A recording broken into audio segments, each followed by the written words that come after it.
कभी आसिफ भाई आपने खाया है तरबूज खेत के अंदर वो बम्बे में डाल के? हम लोगों के यहाँ तरबूज की खेती काफ़ी होती है, तरबूज की खेती। हाँ, तो उसको खाने का तरीका खेती में बहुत अच्छा है। खेत में आप वहीं निकालें, मैंने इसीलिए मैंने आपको भेजा है कि आप जब वहीं काटा वहीं खाया। काटते थे आप? जिसको देखना ये फोड़ के किस किसने खाया है ये बताइए? अरे बताए हाँ वेख साहब, फोड़ के खाया है? खाया बिल्कुल। कैसे? गर्मियों की छुट्टियों में हम जाते थे अपनी नानी के घर, हाँ, तो वहाँ नानी उस वक्त तरबूज और खरबूज आते थे। तरबूज को बहुत ही बेहुदा मतलब निचले दर्जे का फल समझा जाता था, खरबूज लोग खा लेते थे। तो तरबूज का ये होता था, तरबूज तोड़ा, अब बहरहाल जो लेकिन ट्यूबवेल एक की बार कुंडियाँ देखिए होती हैं कि- उसमें डाला जाता था। उसमें नहाते भी रहते थे, पड़ा भी रहता था। और जब थोड़ा ठंडा हो जाता तो फिर उसको फोड़ मतलब उसको कहा ही जाता था कि तरबूज फोड़ के खाना। उसे मारते थे नीचे ज़मीन पे और वो फट के ऐसे हो जाता था, फिर उसमें से निकाल के वो खाया जाता था। तो बाकायदा तरबूज फोड़ के हमने खाया है एक चीज़ और भी खाई है आपने जी। जो कि हमने मुश्तरका खाई है स्कूल में जब हम थे, कम्मू के खेत से गांठ गोभी चुरा के। गांठ गोभी और जंगल जलेबी। अरे जंगल जलेबी का सिंगड़ी होती थी वो जो पेड़ों पे लगी हाँ, रहती हाँ, हाँ। कांटे वाली, अंदर लाल लाल। आजकल लोगों से पूछो तो उनको मालूम नहीं है जंगल जलेबी होती क्या क्या है। एक चीज़ है फरहान जो लोग भूल गए, महुआ। अच्छा, हरे वो छोटे किशमिश की तरह। हाँ, लाल और पीले। हाँ। उन्हीं को। और बस उसके होता मीठा था लेकिन हीक आती थी। अच्छा, तो और करौंदे होते थे, करौंदे बताएं। करौंदे जो थे वो बेर से छोटे बिल्कुल बिल्कुल। और खट्टे एकदम नीरे। करौंदे तो अभी भी आते हैं मुझे लगता है। एक और आती थी गोंदनी, ओके, वो जैसे लबेड़ा। लबेड़ा। हाँ, बताओ वो देखो। लबेड़ा होता था। इसको लबेड़ा कहते थे। और बहुत ही इसके अंदर ऐसा लगता था जो गोंद निकल रहा है। उसका अचार भी डालते थे, तो वो खाने में अच्छा नहीं होता तो था। काफ़ी चलता है, खाने में अच्छा ना, लेकिन फिर भी खाते थे। काफ़ी चलता है। हाँ, यूपी में उसका अचार बहुत चलता है। लबेड़े के साथ एक और आता था ऐसी बड़हल टाइप का। बड़हल कहते थे उसे क्या? किसी को मालूम है बड़हल? हाँ हाँ, गांव में हमारे बढ़ल और उसका सीजन होता था, उसका वो शरबत बनता था, बड़हल का शरबत बनता था, बहुत फायदेमंद लू के जमाने में। नहीं, वो तो बेल पत्थर का था। अच्छा, बेल पत्थर। हाँ हाँ, ठीक है। बड़हल अलग है। नहीं बढ़ल ठीक है। हाँ बिल्कुल बिल्कुल, बेल पत्थर का। वो सॉफ्ट होता है। हाँ ठीक है। हाँ, ठीक ठीक। तो किसने बड़हल के बारे में कौन बताएगा? हाँ ये बताइए। आसिफ भाई बताएं। बता नहीं सकते हैं, लेकिन हाँ, बड़हल का क्या दरख्त है हम लोगों के यहाँ अभी भी। बड़हल कटहल से थोड़ा छोटा होता है, मतलब इतना बड़ा होता है। अच्छा, अजीब सी शेप का होता है वो। हाँ, अजीब से शेप का, कांटा सॉफ्ट। होता है। हाँ हाँ, कटहल में कांटा होता है, बढ़ल पूरा सॉफ्ट बिल्कुल। कांटा नहीं है। ये तमाम चीज़ें जो हैं इस तरह की और भी, ये जैसे जामुन है। अभी हमें पता है कि जामुन वो छोटा वाला जामुन आता है जमुनिया, और जो यूपी में फलेंदे आता था। और ख़ास तौर से ये सारे फलेंदे कहाँ मिलते थे? मज़ारों पे भाई पेड़ में लगाए जाते थे। जितने कब्रिस्तान पे आपको ये बेरीज जितनी आती है, वहाँ पे हम लोग जो लोकल नाम जो रखे हुए थे, जो गांव वाले रखे हुए थे, हरी इमली है जो होती थी, और वो उसमें तो कभी पेड़ में आज तक हमने इमली देखी नहीं, जहां जरा से निकली तोड़ ली और ढीले से ही मारते थे ना, और सब अपने निशाने तय करते थे। तो देखो, मारा और गिराया उसको। क्या बात उस जमाने की। ये वो ज़माने। अब तो मतलब आपको नाम नहीं मिलते हैं। बच्चों से पूछो आप ये क्या है तो उनको मालूम भी नहीं है। बिल्कुल बिल्कुल बिल्कुल। अभी कभार वो आपकी नजरों के सामने कोई व्हाट्सएप पे डाल देता है तो आप देख लेते हैं। फलों की बात ये कोई किसी के दिमाग में भी नहीं है। मैं तुमसे कहूंगा तुम इसको बना के जरूर व्हाट्सएप करो। बाकी चीजें जैसे कंचे, गुलेल हो गई, हाइड एंड सीक हो गया, कोड़ा जमाल छू गई, ये सब आ जाता है। मगर ये फलों की जो बारे में बात हो रही है, जो पुराने फल थे वो, अब जैसे आजकल वो अंग्रेजी में स्टार फ्रूट कहते हैं, बिल्कुल उसे अमरक कहते थे, जिन्हें कमरक कहते थे, कमरक कहते थे ना उसको। हाँ, वो भी बहुत मतलब अब कहाँ मिलती है इतनी आसानी से। पुरानी दिल्ली चले जाओ या गांव खेड़े में जाओ तो वहाँ ये तमाम चीज़ें मिलती हैं। काला नमक लगा के बेचते भी थे। या फिर एक और चीज़ मैं याद दिलाता हूँ, खेतों में ग्रीन वो आता था जो, वही मैं खेतों में जा रहा हूँ, जो चना उगता था, अरे बूट जे कहते थे उसे। बूट बूट और गेहूं की बालियां इनको जला के और ओला उन्हें बनाते थे। ओला बनाते थे। ओले बनाते भोले बनाते थे। एक और चीज़ आजकल वो खूब मिलती है, लेकिन उसकी हिस्ट्री की तो बात ही नहीं हो रही, लेकिन जिस तरीके से वो आम थी हमारे ज़माने में, शकरकंदी। अरे लखनऊ में आज भी अमीनाबाद नजीराबाद में रात में 2 बजे मतलब 1:30-2 बजे आप जाएंगे तो शकरकंद वो बालू में भूंजता हुआ आपको मिल जाएगा। यही हाल पुरानी दिल्ली का भी है। अच्छा। पुरानी दिल्ली में भी शकरकंद ऐसे ही मिल जाता है। बिल्कुल। की बात जो कर रहे थे शकरकंद, जो जहाँ फसल उगाई जाती थी शकरकंद की, जी। तो मौसम के हिसाब से वहाँ यानी वो खाने के तौर पर इस्तेमाल करते थे। तो ज़्यादातर उबाल ही के करते थे, जो दाल के साथ, दूध के साथ ऐसे खाया करते थे। शकरकंद, हाँ। अब वो जब शहर आ गया तो वहाँ लोग उबाल के उसको डिफरेंट वो ये बना लिया, हाँ हाँ। डिश बना लिए और वैरायटीज बना ली, और उसके बाद लोग यार उसको एक खा- और चीज हम लोग और ने कौन सा discuss फल था? की। हाँ। नहीं फल नहीं, अब मैं बता रहा हूँ गन्ना। गन्ना तो ठीक है, बहुत गन्ना- आम है। नहीं हाँ, अरे गन्ना आम है। राब किसने खाई है बताओ आप? राब मैंने खाई है। राब वाले हैं बनाते हुए राब, और राब के बाद में रसावल किसने खाई है? रसावल भी हम। अच्छा हाँ, तुम सब हम उम्र हो तो जाहिर सी बात है भाई, लोगों ने खाई होगी रसावल। रसावल जो है, राब और रसावल देखिए एक चीज खत्म हो चुकी है। बताऊं, रसावल जो है, मैं मुखातिब हूं यहाँ पर इनसे लोगों से कि रसावल जो ईस्टर्न यूपी की तरफ के जितने भी लोग हैं, यानी कि आप बरेली से भी आगे जाएंगे, लखनऊ और फैज़ाबाद तक चले जाएंगे, बहराइच तक, यहाँ इसको रसावल कहा जाता है। लेकिन जब आप गंगा के इलाके में जाएंगे जो कि वेस्टर्न यूपी का है, यहाँ इसको रस की खीर कहा जाता है। ये बेसिक फल है।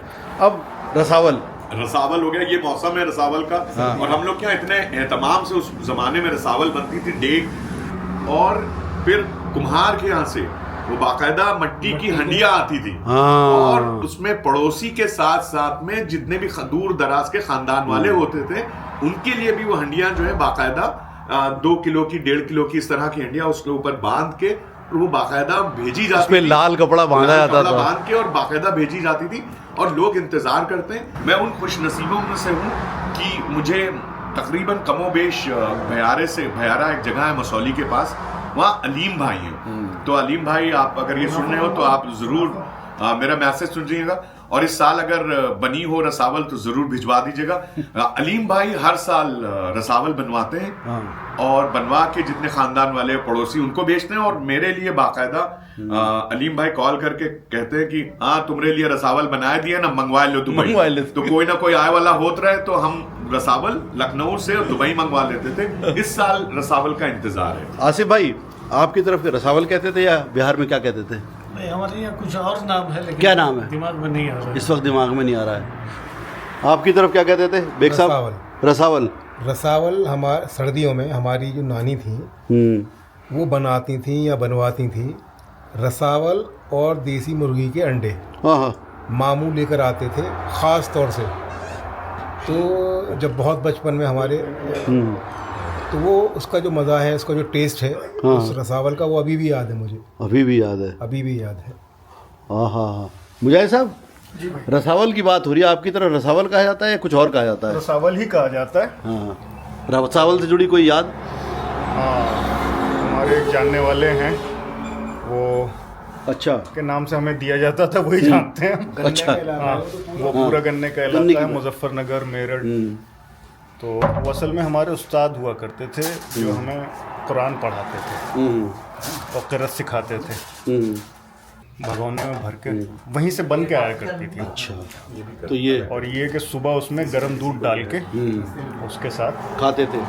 राब का बड़ा कढ़ाव होता था। हाँ। तो हमारा एक दोस्त था अनिल वर्मा, जो मैं साथ पढ़ता था, तो उसके जुबैर भाई, उसके वो था खेत था बहुत गन्नों का, वो आके और रस कोल्हू होता ही था, बड़ी तादाद में होता था, तो रस वो कनेक्ट करता था वो कढ़ाव में। वो कढ़ाव में आता था, करीब 2 लोग जो है बड़ा से करछुल टाइप का लिए हुए, और वो रस को चलाते थे, और उसका जो काढ़ा होता था वो निकालते थे, और करते करते करते करीब 2-4-5 घंटे में वो लाल इतनी खूबसूरत, जिसका जिक्र नहीं किया जा सकता, सॉफ्ट और राब आती थी। और हम लोगों के लिए वो रोटी बाजरे की, या उस वक्त कुछ जो है अनिल वर्मा देसी घी डाल के बना के और राब निकाल के और देती थी, और हम लोग गरम राब से वो रोटी खाते थे, जो आज भी वो याद है। उफ, हम लोग तो बयान नहीं करते, जमाना हो गया राब खा के। राब जब खा गाँव के। जाते थे जी हाँ तो नाना के यहाँ, हाँ तो हम लोग ये टर्मिनोलॉजीज नहीं बता पाते थे कि ये क्या है, तो हम लोग उसे कहते थे भाई गुड़ की मलाई दे दो। ये भी अच्छा है, गुड़ की मलाई दे दो। तो वो जो है वो उसी गन्ने की उसमें लपेट के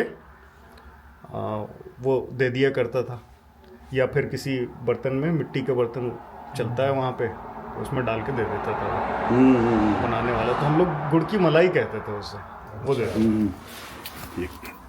भाई कहने का मकसद ये है कि ये तमाम चीज़ों का जो यहाँ ज़िक्र हुआ, शहरी ज़िंदगी में ये तमाम चीज़ों का चलन कम हो गया है। जब गाँव की ज़िंदगी होती थी, कस्बों की ज़िंदगी होती थी, तो ये तमाम चीज़ें बहुत आम थी, लोगों के पास वक्त भी हुआ करता था। और आज के दौर में इन तमाम चीज़ों का नाम लेना ये इट्सेल्फ एक बहुत बड़ी बात है, ताकि ये चीज़ें कम से कम आगे तो पहुँचे। एक और चीज़ मैं इनसे पूछूंगा, देखिए कितना मज़ा आएगा। एक और चीज़ आखिरी में, बेग साहब आपसे भी, आप तमाम लोगों से, मुझे ये बताइए, सर्दियों के दिनों में लिहाफ में बैठ के गुड़ और मूंगफली किस किस ने खाई है? कमाल कर रहे हैं, मतलब ये कोई नई बात थोड़ी है, जमाना गुजर गया। और वो भी हाँ गुलाबी जाड़ों में कहो, गुलाबी जाड़ों में आंगन में पलंग, और पलंग पे लिहाफ, रजाई, और रजाई के अंदर बाकायदा मूंगफली खाना और गुड़ खाना और साथ में पेठा खाना। ठीक है, और पेठा वो भी गांव में बनता था, वो फल अच्छा। आता था, उसे काट के और उसके बाद में उसे बना के वो, और खासकर कभी कभी ये होता था दिवाली में चूरा और खिलौने वाला जो आता था, शक्कर वाले खिलौने, तो दिवाली में जो है हम लोगों this is exclusive, exactly Diwali में ही होता था वो। दिवाली में गांव में ये होता था कि जो वहाँ के लोग हुआ करते थे, पंडित जी हुआ करते थे, बहुत सारे जो लोग थे, वो सब जो है वो चूरा और खिलौने ला के देते थे। अब वो रख दिए जाते थे वो अलमारी में बंद करके, क्योंकि वो लुट जाता था। अच्छा, मजे की बात, चूड़ा नहीं लुटता था, खिलौना लुट जाता था, खिलौने चोरी हो जाते थे। तो वो रात में जिसने जितना हिस्सा मान लिया, तो खाने अभी है, तो रात में लिटार दिए जाते थे कि सुबह स्कूल जाना है। तो मालूम उसके लिहाफ के अंदर जो है चूरा, खिलौने या गुड़ के साथ, तो वो मूंगफली, और मूंगफली खासकर उस नस्ला कच्ची मूंगफलियां भी आती थी। तो खैर बहुत कम हम लोगों को दी जाती थी, मिलती नहीं, पर वो भून के जो होता था। टाटरी किस किसने खाई है? अरे खाई ना भाई, अरे भैया, बहुत बढ़िया। टाटरी मटर जब पकते थे तो बगैर टाटरी के बनते ही नहीं थे, तो टाटरी उसमें डाली जाती थी, तो बनते थे। गलने के लिए वो टाटरी डाली जाती थी। तुमने मतलब ताज़ा बनी हुई टाटरी खाई है? जो बनाने आता था, आग उस पे कोई सॉल्ट होता था, उस पे एसिड डालता था, फिर उसको जलाता था। अच्छा, नहीं वो हमने नहीं, वो काले रंग की बिल्कुल हो जाती उसे हदी टाटर से टाटरी बनी ना, वो नहीं, वो गलाने के लिए टाटरी आती नहीं, वो नहीं, वो अलग है। ये वो मतलब सॉल्ट ही होता था, उसको जला ये सॉल्ट है, उसको जबान पे रखते हैं और कंपटीशन होता था, जबान पे रखो, चोंच पे, पूरी ऐसे लगती थी, बहुत ही खट्टी। और फिर में कंपटीशन क्या होता था, कंपटीशन ये होता था कि कौन अपने जबान चोंच पे कितनी देर रखे रहेगा, तो वो होता ऐसा लगता है जबान जल जाएगी। हाँ, खाई तो हमने भी वो। मतलब खाने वाली चीज़ों के ऑप्शन बहुत कम थे। बिस्किटों में पार्ले जी, मोनाको, क्रैक जैक। अच्छा, इसलिए मैं पूछता हूँ, अब मुझे ये बताइए, जो भी मेरी इस बात को सुन रहा है, कि पार्ले जी जो बिस्कुट मिलता था उसको चाय में डुबो कर किसने खाया? और सबसे बड़ी बात, डुबोने के बाद जो गिर जाता था उसको क्या छोड़ देते थे या खाते थे? मैं यहाँ से पूछना शुरू करता हूँ। एक मिनट। डूब जाता था तो उंगली डाल देते थे, जल जाती थी तब भी खा लेते थे निकाल के। और पहले वो डूबा हुआ खाते थे, क्योंकि उसकी वजह से चाय जो है वो कम हो जाती थी। तो जो बाकी बचे हुए बिस्किट जो छीन झपट के लाए जाते थे, तो वो फिर खाने होते थे। तो वो सुबह का एहतमाम यही होता था कि आसिफ भाई, आपने पार्ले जी चाय में डुबो के खाया? बहुत खाया है, वो नाश्ता ही हुआ करता था, नाश्ता हुआ करता था आसिफ भाई का। और गिरा कभी?